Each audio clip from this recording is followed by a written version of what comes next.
지난 시간에 우리가 아모스 1, 2장을 살펴보면서요, 하나님께서 굉장히 총체적 난국인 북이스라엘의 남유다 출신이면서 지식도 좀 있고 돈도 좀 있는 아모스를 불러다가 북이스라엘의 선지자로 보내셨다라고 하는 것을 우리가 좀 살펴봤습니다.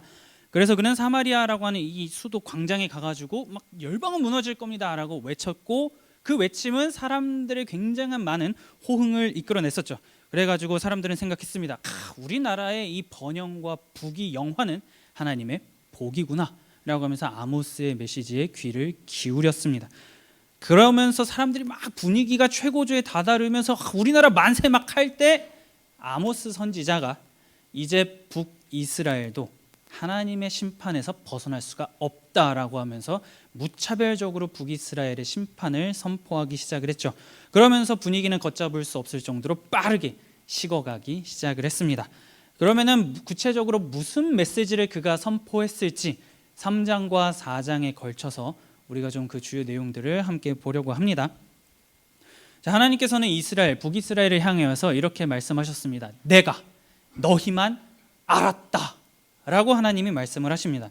도대체 이게 무슨 말이냐, 내가 너희만 알았다라고 하는 게 무슨 말일까라고 할 때는 모세라고 하는 사람이 살았던 시대까지 우리가 좀 거슬러 올라가야 합니다. 자, 출애굽기 19장 4절에서 6절에 하나님께서 일찍이 이렇게 말씀하셨습니다. 내가 애굽 사람에게 어떻게 행하였음과 내가 어떻게 독수리 날개로 너희를 업어 내게로 인도하였음을 너희가 보았느니라.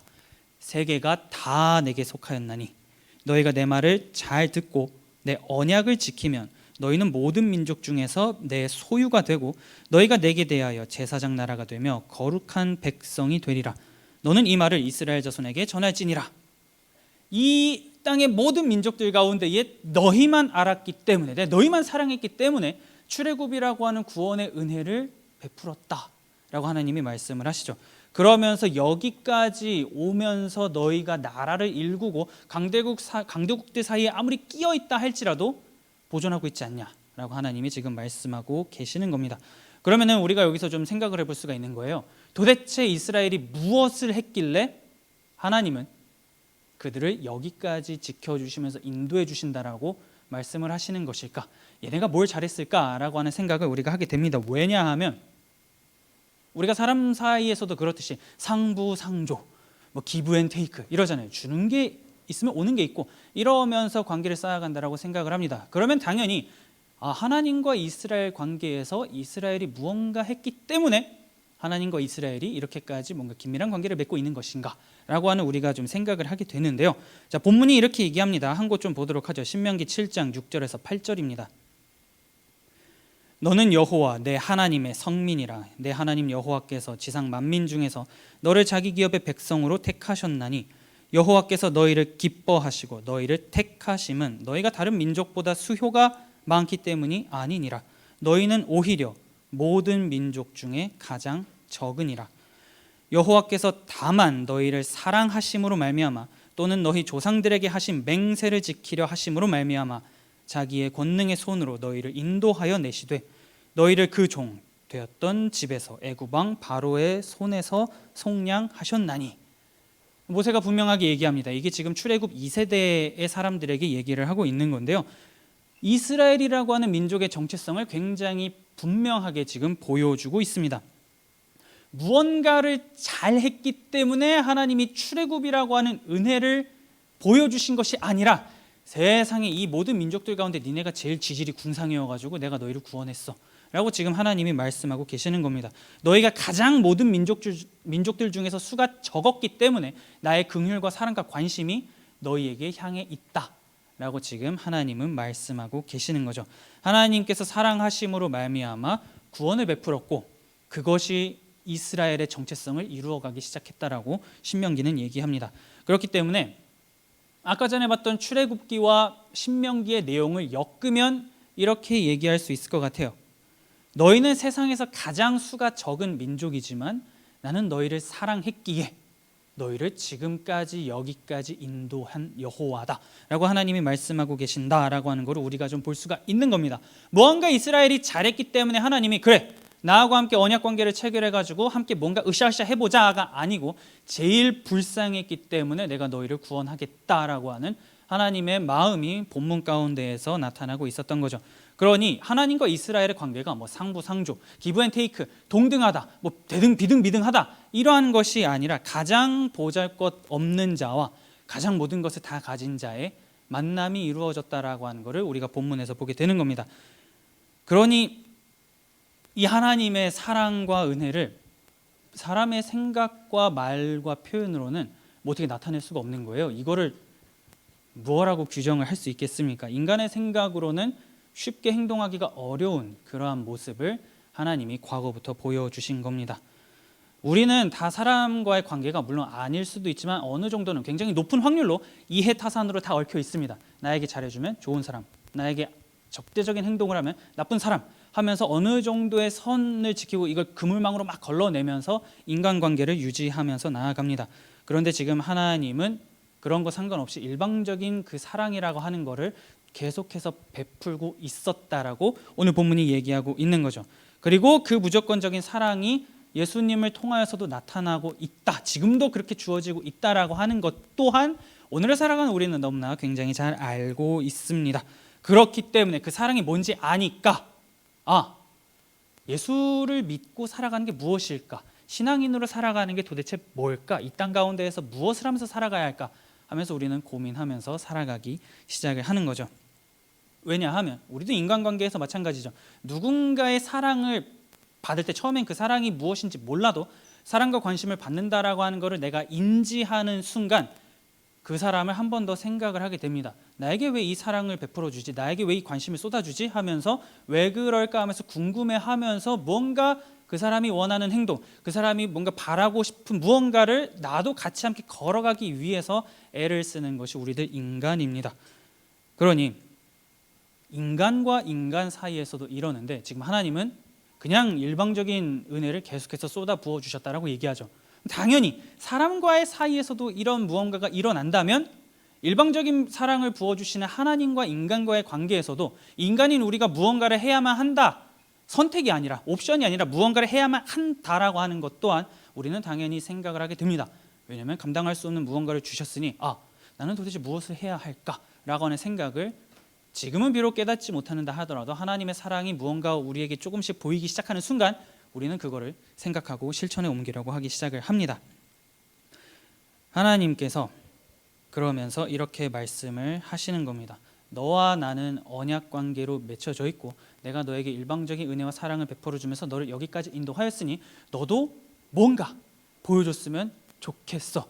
내 사랑이 너에게 들어갔다라고 하는 거, 내 관심이 너의 안에서 움직이고 있다라고 하는 거를 좀 보여줬으면 좋겠어라고 하나님은 오늘을 살아가는 우리에게도 요구하시는 겁니다. 그러면서 우리는 이제 반응을 하는 거죠.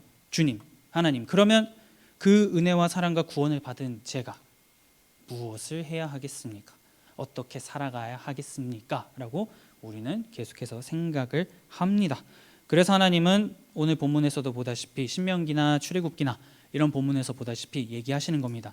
내 말을 잘 듣고 지켜서 행하는 것이 나의 사랑에 대한 너희의 반응이다 라고 하나님이 말씀하고 계시는 겁니다.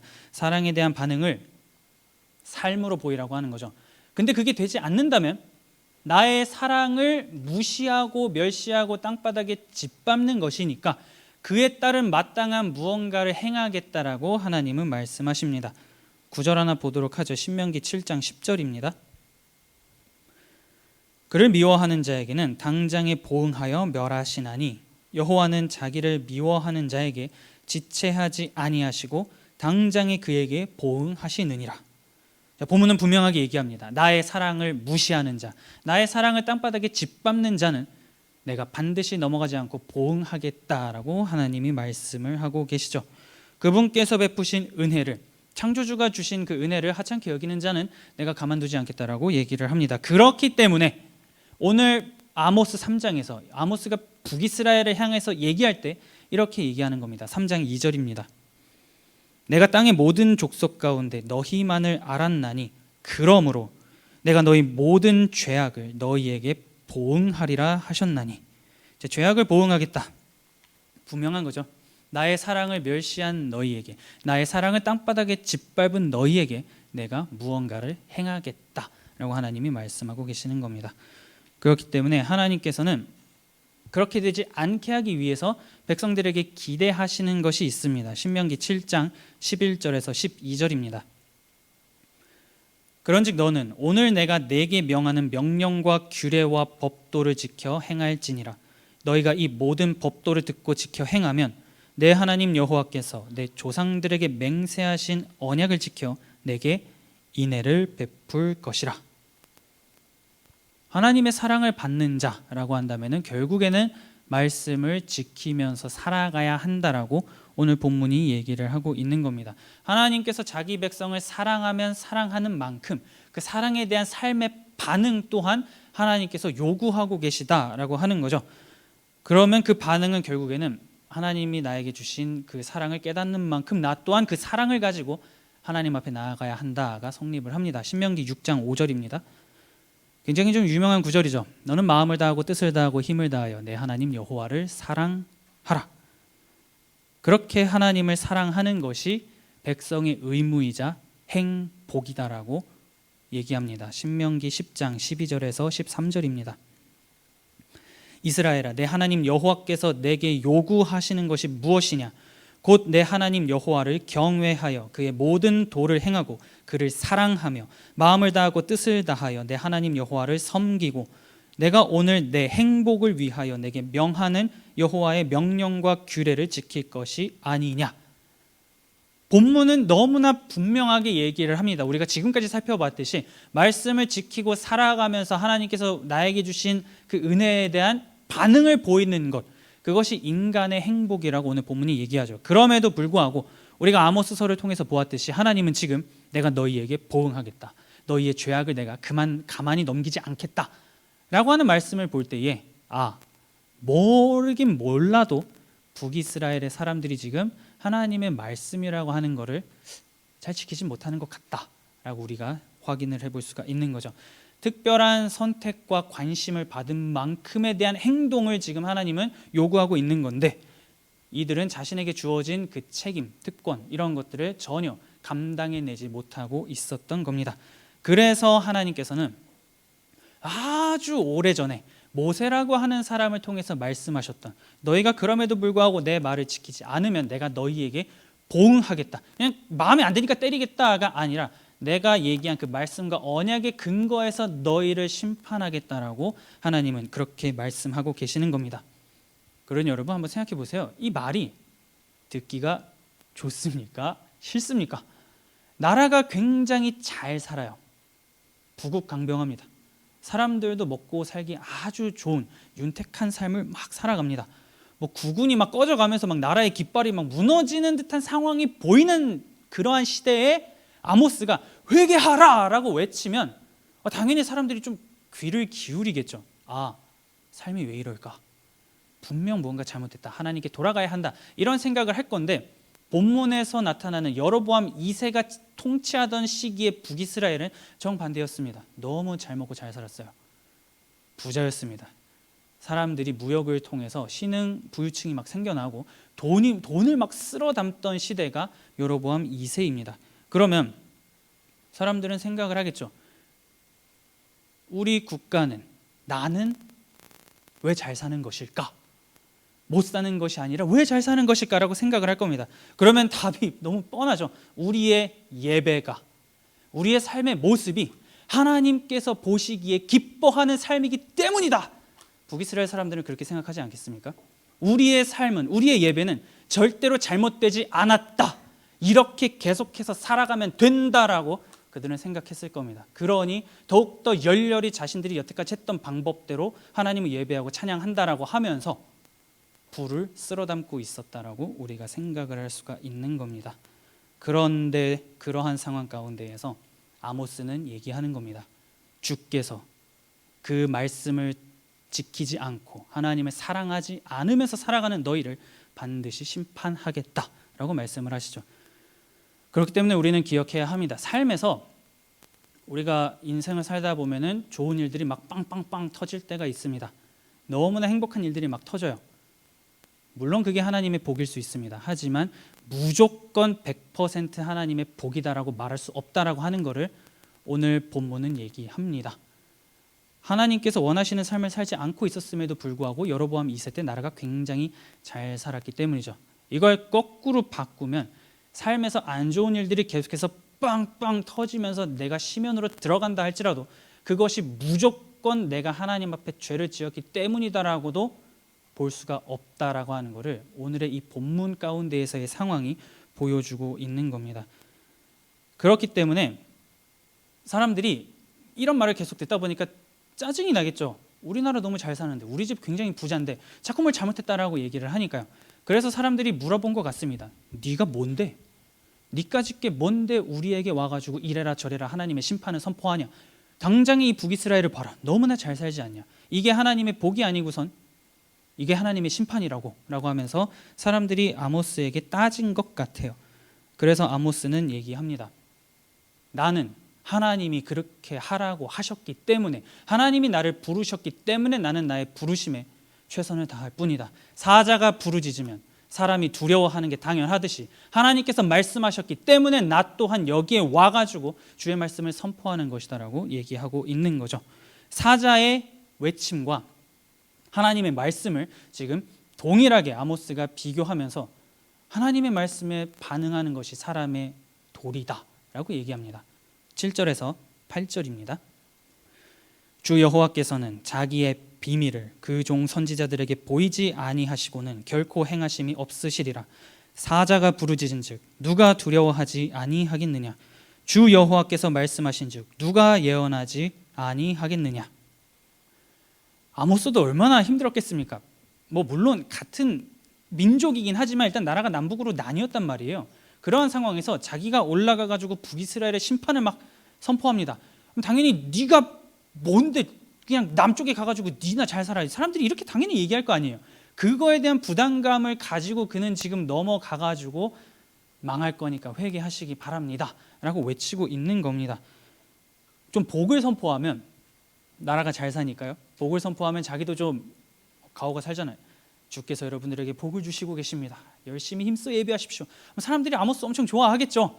근데 지금 그게 아니라 계속해서 저주만 선포하니까 이건 누가 봐도 사람들에게 죽지는 않으면, 암살당하지는 않으면 다행인 그러한 삶임에도 불구하고 사자가 부르짖으면 두려워하듯이 하나님께서 그렇게 하라고 말씀하셨기 때문에 나는 간다라고 하면서 혈혈단신으로 지금 북이스라엘에 올라가서 그 국가의 심판을 선포하고 있는 아모스의 모습을 우리가 보게 되는 겁니다. 하나님의 부르심에 자기가 가진 모든 것을 전부 다 쏟아부으려고 하는 이 사람의 열정이 오늘 보이게 되는 거죠.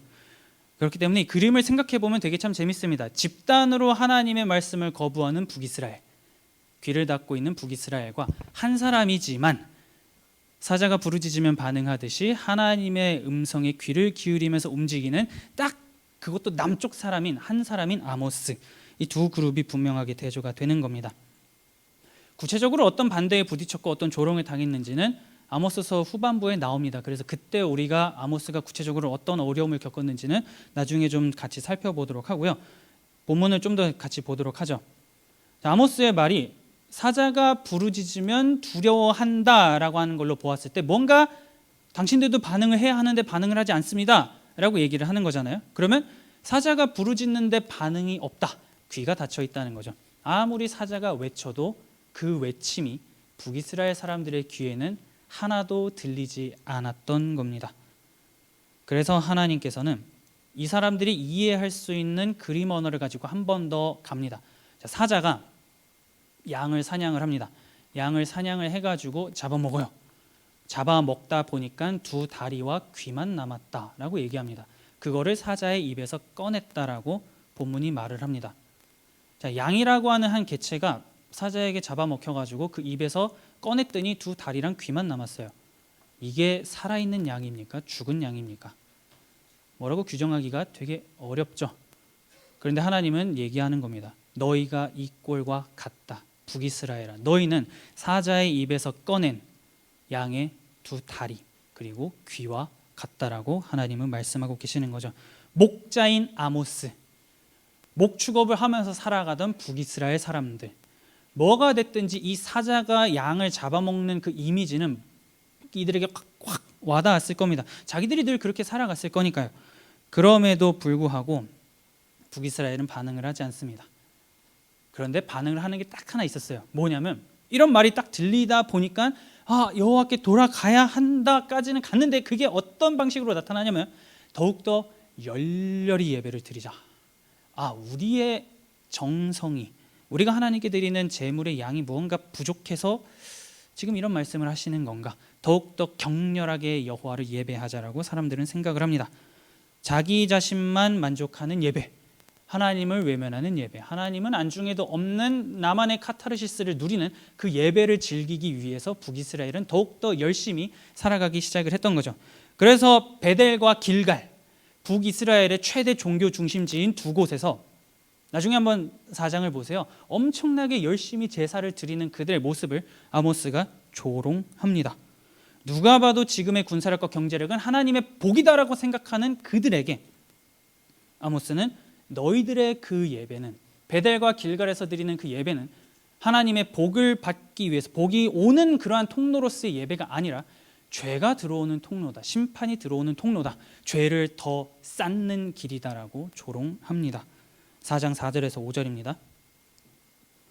너희는 베델에 가서 범죄하며 길갈에 가서 죄를 더하며 아침마다 너희 희생을 3일마다 너희 11조를 드리며 누룩 넣은 것을 불살라 수은제로 드리며 낙헌제를 소리내어 선포하려무나 이스라엘 자손들아, 이것이 너희가 기뻐하는 바니라. 주 여호와의 말씀이니라. 내가 기뻐한다라고 말씀하지 않죠. 너희가 기뻐하는 바다라고 하나님은 말씀하십니다. 베델과 길갈에서 너희가 드리는 그 예배는 나를 위한 것도 아니고 나를 경외하겠다라는 표시도 아니고 너희가 기뻐하기 위해서, 너희의 행복을 위해서, 너희의 만족만을 위해서 드리는 예배다, 가증스러운 거다라고 하나님은 말씀하고 계시는 겁니다. 그렇기 때문에 아무리 인간의 입장에서 엄청나게 정성을 다해 가지고 예배를 드리든 마음 없이 그냥 나와서 예배를 드리든 하나님께서 보실 때에 하나님을 생각하는 마음이, 하나님을 사랑하는 마음이, 그분을 경외하는 마음이 없다면 아무리 정성을 다 갖다 바친들 그 예배는 죄를 쌓는 것일 뿐이다라고 하나님은 말씀하고 계시는 겁니다. 왜냐하면 북이스라엘 생각해 보세요. 예배와 삶이 완전히 분리되어 있는 사람들이었습니다. 예배에서는 11조를 3일마다 드리고 희생제사를 아침마다 드리고, 예배는 뭔가 화려하지만 우리가 앞부분에서도 봤듯이 가난한 자를 압제하고 핍박하고 사람들을 괴롭히고 착취하면서 자신들의 부를 쌓습니다. 그러나 하나님은 일찍이 예전부터 이스라엘 백성들에게 말씀하셨어요. 너희 곁에 있는 고아, 과부, 노인, 약자들을 너희는 계속해서 살피고 챙겨줘야 한다. 그것이 나를 경외하는 너희의 삶이다라고 분명하게 규정해 주셨는데 자기의 삶에서는 이러한 모습이 전혀 보이지 않고 베델과 길갈에 가서만 자신들의 모든 정성을 다해서 주 하나님 여호와시여 이 예배를 받아주시옵소서 라고 행동을 하던 것이 북이스라엘 사람들입니다. 그러니 하나님이 말씀하는 겁니다. 너희는 지금 예배를 드린다라고 하지만 죄만 더 쌓고 있다라고 말씀하고 계시는 거죠. 자신의 삶에서 하나님의 백성다운 모습, 하나님이라면 내가 오늘 이 하루 가운데 어떻게 살기를 원하시는가, 이런 거에 대해서는 단 하나도 생각하지 않으면서 겉으로만 예배를 엄청나게 화려하게 드리면서 오늘의 예배가 너무 화려했어, 오늘의 예배가 너무 좋았어, 오늘 내가 재물 많이 바쳤어, 참 괜찮네 라고 하면서 스스로 만족하는 그 예배에 대해서 하나님은 일침을 가하는 겁니다. 안일하게 대처하던 북이스라엘을 향한 날카로운 지적인 거죠. 너희의 마음이 도대체 어디 있는 거냐 물어보고 계시는 겁니다. 지금 너희가 드리는 예배는 결국에는 복이 아니라 진노다 말씀하시는 거죠. 그런데 여러분, 누가 살면서 하나님 앞에 예배를 드리면서 죄를 쌓고 싶겠습니까? 복을 받고 싶죠. 우리가 복 받는 거 좋잖아요.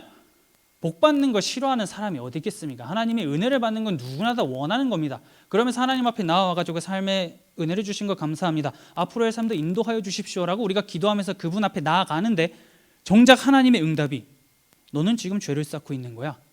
이거 누가 듣고 싶고 누가 원하겠습니까? 하지만 북이스라엘은 눈앞에 보이는 자신들의 삶의 부귀영화 그리고 잘못된 하나님의 이해, 이 두 가지로 인해서 자신들의 눈과 귀가 다 막혀서 사자가 나타나고 사자가 부르짖음에도 불구하고 보지도 못하고 듣지도 못하는 그러한 상태가 된 겁니다.